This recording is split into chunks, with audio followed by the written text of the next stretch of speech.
Welcome to another great SoCal Sound Session. I'm Julie Slater, midday host. I am here with Jaime Wyatt. Hello. Thank you for coming. Thank you for performing for us. My pleasure. Thank you. Thanks for having me. I love that you're called the queen, or someone's called you the queen. The queer queen, queer queen of outlaw country, maybe. Oh yeah, right. I have been called that. And they, like, it's always written up. I mean, looking at your whole story, and I don't know if everyone knows, I just wanted to go over it. So, did you write a song at age 4? Well, yeah, but didn't everybody? No, not everybody did. I mean, okay, fair. But I feel like a lot of kids do write songs in their little kids. But yeah, I did. And then you, tell me if any of this is wrong. So then by 12, you were like playing out in coffee houses. I was like making my own shows. I was like, went into like some coffee shop. I was like, hey, so can I do like a thing here? You know, it'll bring in lots of customers. That's hilarious. So an entrepreneur from the beginning. Yeah. And then you had a record deal or something at 14? No, 17. Okay. Yeah, but I mean. That's very young. Yeah, looking back, I'm like, gosh, I don't know if I would have allowed myself to do that. I know it's a lot for someone so young. I mean, there's a lot of young artists now, but you do worry about them. Young people are way more equipped than I was when I was young. I don't recognize young people. They're way it's a different responsible. World. Yeah. This next generation. And I know you've been very open about you got like. Was it your time in LA that kind of sent you into sort of a dark place? Oh, I definitely blame LA. Yeah, I would blame LA. I like to blame the place where I'm at. Not yourself. And I'm like, listen, it was all LA's fault. But I did do some damage in this city, I guess. Some damage, and I know you did partying. Some time in Los Angeles jail. Yeah. That's why you're an official outlaw. Officially. Only one quick question about, like, it's the stuff I read said that you went to jail because you were robbing a heroin dealer. Like, how does that, does a heroin dealer go down to the police station? I was like, hey, I was doing a solid deal. Yeah, they made a report and they pressed charges, yes. But how did they not get in trouble? This person was adopted by Mick Jagger's attorney. And they were, and that's all I'll say about that. Yeah. But, you know, I learned a lot about how the system works when I was young like that. Because it's not that I should have gotten away with robbing someone. You shouldn't rob anyone. I guess that's what the law says. Because I was like, hey, I robbed a drug dealer. And they're like, that's still illegal. And so we learned. But that, I'm surprised they would want to use so many resources to prosecute someone. Right. Stealing Drugs, money, and things associated with drug dealers. Do you think that time, like, how did that time impact, like, I know you ended up having a drug problem. Like, did that, sometimes people get caught for something and it, like, kind of turns them around. Did that help you, or was it like way later that you kind of cleaned your life up? And you know what? It was really helpful to, like, remove me from one environment. I will say that jail's not the environment to rehabilitate people, because that's not what I learned. Is that they're just supposed to keep you alive to go to court, but that it's not really a place for rehabilitation. That's not their job, and that's not what they intend to do. Maybe when you get sentenced, they'll talk about it. But I got lucky because I have some sort of privilege being a white woman, and looking back on it, again, I wasn't too far wrong. It helped me, but I also see the harm in it. You know what I mean? And in therapy, I've talked a lot about that over the years. I don't need to talk about, like, my pride or my dignity being hurt by being strip searched 1,000 times, but it's certainly not. Especially, how many people are in jail innocent? I was not innocent, but I think about other people in the situation, and that was maybe what hardened me a little bit to the world, because seeing how that system worked made me sad. But did it get me off heroin? Yes. Yeah. So it was a somewhat of a positive turn. It was, yeah, it was. Yes. Gave you a lot of material. Gave me a lot of material to work with, yeah. Do you find that it's hard to write songs about happy things? No. No. No. Oh, yeah. Yeah, happy things are good to write about. I think that is a craft in its own. Right. And that's why I studied people like Lamont Dozier, who wrote for Motown for so many years and wrote all those hits, was that they are, like, they're making love songs that are moving. So I did kind of have to study that a little bit more. Yeah. Yeah, it did. Well, and it's hard. Do you feel like it's hard? I write a little bit just for hobby, but sometimes it's hard to write something happy that I guess doesn't sound maybe cheesy, or I guess you just got to write from the heart. Absolutely. Yeah. Absolutely. But I mean, I could always, when I'm really sad too, I could be a little bit extra with my lyrics, and it might not be as cool either. But yeah, you're right, in that I think writing songs, you do, if you want to be still cool, you have to kind of like be careful. I like to be cheeky in songs. Yeah. I think that's a good way to be like, inject a little satire, even if it is a love song. And now, so your new album is Feel Good. So you have 2 albums before this. What would you say, like, how different you as a person have you been for each album? And then what was like the big difference for just, I guess, how this album came about? And like, was it different for you? Were you in a different mental place, or? Yeah, I mean, definitely. I would hope so. I'm that I'm growing as a person.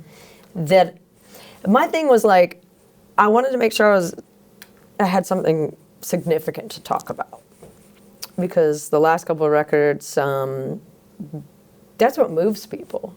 Is when you have to make some sort of discovery between each record, or maybe you're not as into growing. But I am, and that's the story I have to tell. Most of my records are autobiographical, and so I'm writing my own story by living it, right? We all are. But when I approach like what I want to say in the world, it's, I felt like I'd invested in myself, and like I talk about therapy or whatever, and I started getting into this adult children of alcoholics journey, right? Healing the inner child. And I was discovering a lot about myself in that process, and also, coming out of the closet in 2020 publicly. I had been out to friends and family, but that coming out will take years, and I still come out to people every day, because they're still going to assume that I'm straight. That's just the way the world works, right? We made up this whole system so that no one was allowed to be gay, but now we're trying to reverse it, right? And so I've just tried to like really learn about what happened to me as a child, and reckon that story, reassure myself, and work through those emotions that, maybe I honestly feel like, because, society and gender is sort of like a made up thing, and the whole, it's a lot of conditioning that I went through. And so in this process, what I've been doing is trying to find the authentic self. Like before, society told me don't act like that. As long as I'm not hurting someone, it doesn't make sense to me, because I just think that naturally society wants to homogenize people and make them like easy to work with and be in the workforce. Individualism and stuff, it's not as encouraged. So as an artist, I feel like it's my job to document my process, and that has been my process for Feel Good. It was like, how do I strip away all this like implied guilt, implied shame that was put on me that wasn't mine, right? Or how about stuff that I put on myself and said, like, I'm going to take responsibility for people who are not responsible in this world. And I think a lot of women do that. We hold a lot of emotional space for people. And for me, I had discovered that I was fatigued from doing that, and that in the process of holding a lot of compassion for others, I wasn't holding it for myself. And I'd always taught to put myself last. And when it comes to recovering from a hopeless state of drug addiction, or when it comes to discovering my authentic self, and how my gender expression feels and how I want to present in the world, like that stuff is super important. I can't remember where I was going with this, but that it all went into feel good. And because with all that hard work, like I started to feel good. I started to feel good. And then did you have like emotions that came up? It seems like yeah. maybe you feel like you're not allowed to feel good sometimes. That's where that guilt thing, I think, comes into place. You know, I think, again, I'm going to talk about society, but I really feel like wherever you came from, whatever religion you came from, in America, like we're a Protestant nation, we're taught to like work hard, be modest, don't take too much or whatever. So yeah, I think that people now, you're either in like, the trend is to be just like, oh, I can't look at anything in the world. I'm just gonna bury my head in the sand. And I'm saying like you can feel good by still knowing what's going on, and that you can have co-occurring emotions. Yeah. But that I don't need to feel guilty for feeling good. And I definitely think that's the case for a lot of people. Well, it's cool that you're like encouraging people. I'm like, just, it's yeah, okay I am. to feel good, even in the tough times that we've gone through and are in. You know. Yeah. Because you can definitely get in a bad place about it, and it kind of brings us to World Worth Keeping. Like, tell me about what went through your mind, like writing that song. When I was writing World Worth Keeping, it actually came out of like a relationship that I was in. And this person was like increasingly negative. And I was sort of pleading with them, and take a look around you, there's a world worth keeping. And I didn't, so that's the only lyric that I kept repeating when we were jamming the song in the studio, and I had to kind of figure out what that meant, because I knew, I felt strongly about the phrase, that it was moving enough and general enough to, it felt kind of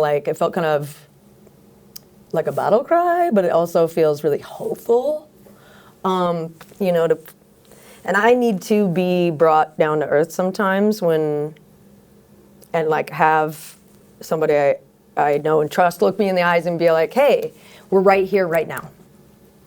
So be here now.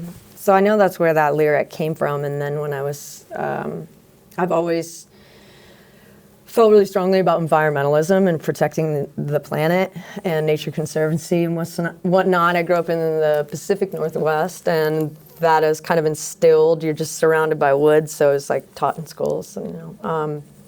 And I felt like I had to incorporate that line into a song for the planet, but also for the collective. Yeah. Because the lyrics are that, for the earth and for nature, and how climate change is driving up all these storms, and how Mother Nature is damaged and crying out in a way. That's what it feels like to me. But there's also some things about society in there, and talking about sort of hearts and minds currently. So that's what I was doing. I was kind of just I'm a person in the world, and I read and I see what's going on, and I just take it in and I process it with my own emotions. And I think people need to hear that, because they either are feeling the same or they don't know how to feel right now about things. Yeah. Coming off of the pandemic and everything, like everybody changed. Everything changed. Yeah. We were left with like a lot of depression and confusion and anxiety and things like that, I think, after a pandemic. So I know I was. And so in my journey, I was just kind of like, how do I get rid of this baggage? And how can I feel lighter? Like working through stuff in therapy and trying to like also do like positive self-talk all the time. Oh, yeah. Coach myself through a lot of situations where like, because I've got to be brave a lot. Like to me, it's not necessarily like, I like writing and I identify as a writer. That's a more like introverted thing. Right, but then And you got to so- go play shows. Yeah, exactly. And you got to be a person out in the world, right? And it's a little bit contrary to me. I had to learn how to do that. Talking about writing, one question I was going to ask you, just going over your whole timeline, has anyone talked to you about writing a life, like your life story, or? Yeah, It's pretty incredible. Thanks. A lot, yeah. I have written some things, like I was working on a screenplay, but I don't know how to do that. I didn't go to school. Life is my university. Yeah. The world is. Yeah, sure. And I learn from people, so I do listen when people are talking, luckily. So when I maybe can. one day we'll see a screenplay. So maybe. Yeah. I think you played the Grand Ole Opry last week. Had you ever played there before? No, that was my Opry debut. Was that amazing? Amazing. Yeah, I mean- Absolutely, super validating, like really an honor. Yeah, that's a legendary place, that's a legendary stage, so. And now you're about to head out on, I think you call it your first like official headlining tour. How do you That's right. feel about that? That's exciting because, we had it all lined up in 2020 and then we couldn't tour. Yeah. So this one is really exciting and maybe even more exciting than the last. It's because we actually get to do this one. And it's like we start off at January 17th at the Troubadour. And Which then is play, also another iconic yeah, spot. yeah. So that's crazy. Then we play the Great American Music Hall in San Francisco. I've lived in LA and San Francisco throughout my life, and that was like, to play either of those venues is a dream. I've seen lots of great bands at both those venues, and there's tons of those venues on the tour. Like we're playing New Orleans at the House of Blues. We're playing Bluebird Theater in Denver. Lots of great shows. And on the West Coast, we're out with my friend Riddy Arman, who's a great singer-songwriter. That's great. Yeah. Well, I wish you all the luck on the tour. Thank you so much for coming by the station. Yes, we had so much fun. Jaime Wyatt, everybody. The new album, Feel Good. And thanks for playing songs and really, I know it takes a lot you got to reveal so much of yourself in each album. So thanks for sharing all your life with us. Thanks. It's really cool. No, I'm glad it's well received. Thank you so much for listening and featuring me on the show. Sure thing.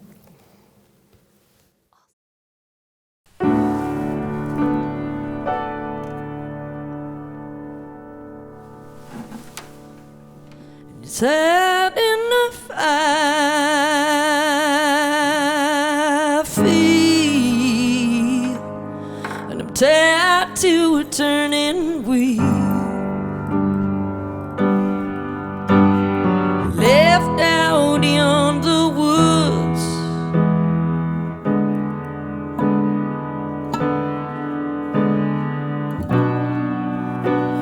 I never got the deal.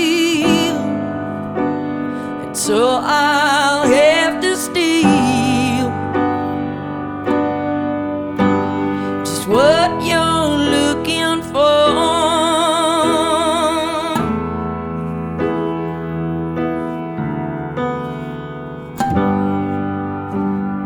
People look away, it's all that they can do.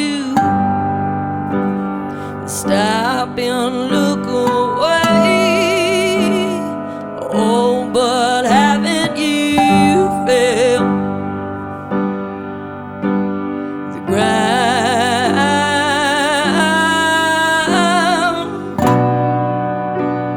I know that you're gone. I know that you're gone. I know that you're gone, but still feels like you never here at all.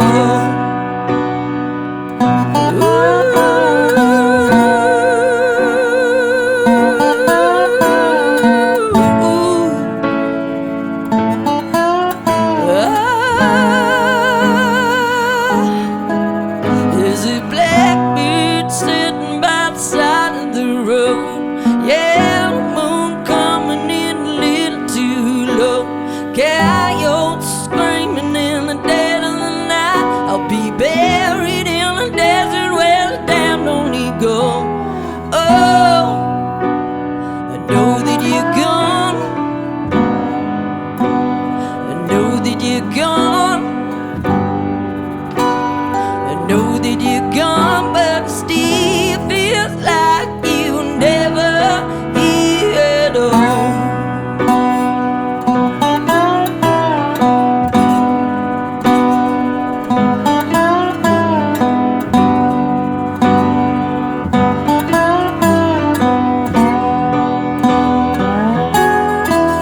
emotions. I never forget where I come from. I took the same turn so many times. And she told me I could be more than a good time. Well, a good time. 'Cause she's freed me from a lifetime of pain. And I've been down now, but never falling.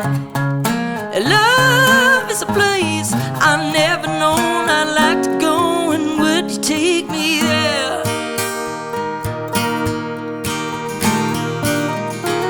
Well, I've never seen no one like you before. And I never dreamed you would be knocking at my door. The 7 silver reindeers singing hallelujah. Well, darling, it's so much more.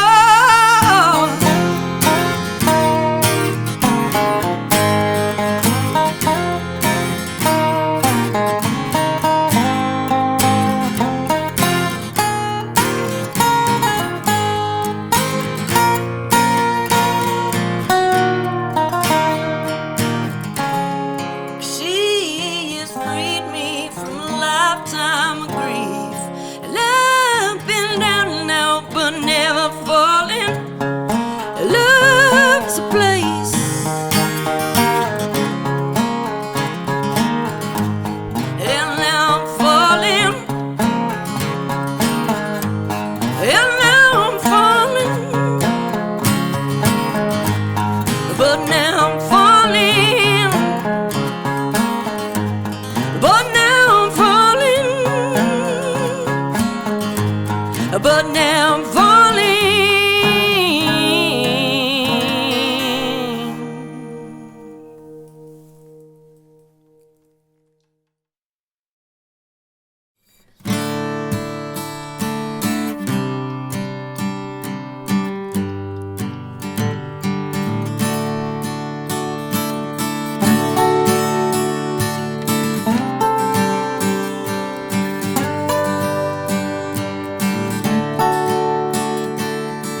I seen the heat out on Barricade Street. There's smoke on the back roads too.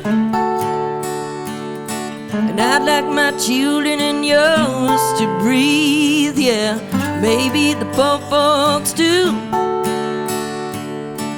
This generation had not just war in the East, but there's a war deep within. And Mother Nature is raising a voice by hurricane, fire, and wind. Can you feel me? Can you see me?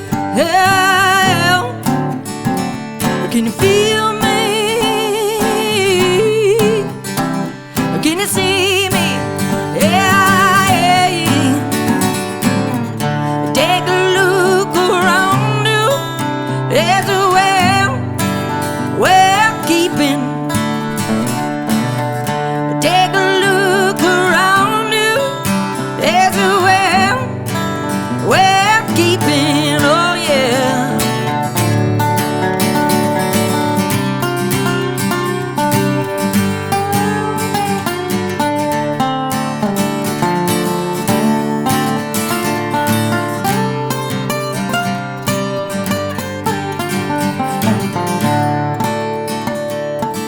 We kiss the ring by the billionaire sleeve, yeah. We let on poison the roots. But I'd like my children and yours to see, yeah, all of the earth and its bloom. And I'd like to show them the mountains and say, drink from the clear spring. But Mother Nature's raising a voice by hurricane, fire, and wind. Can you feel me? Can you see me? Yeah. Can you feel me? Can you see me? Yeah. Take a look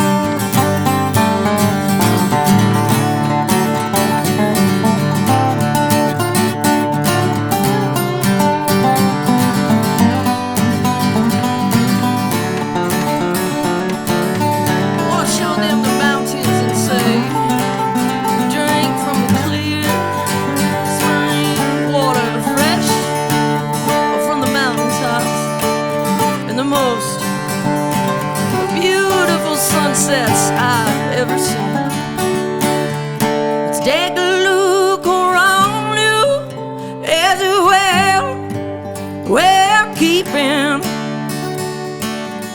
Take a look around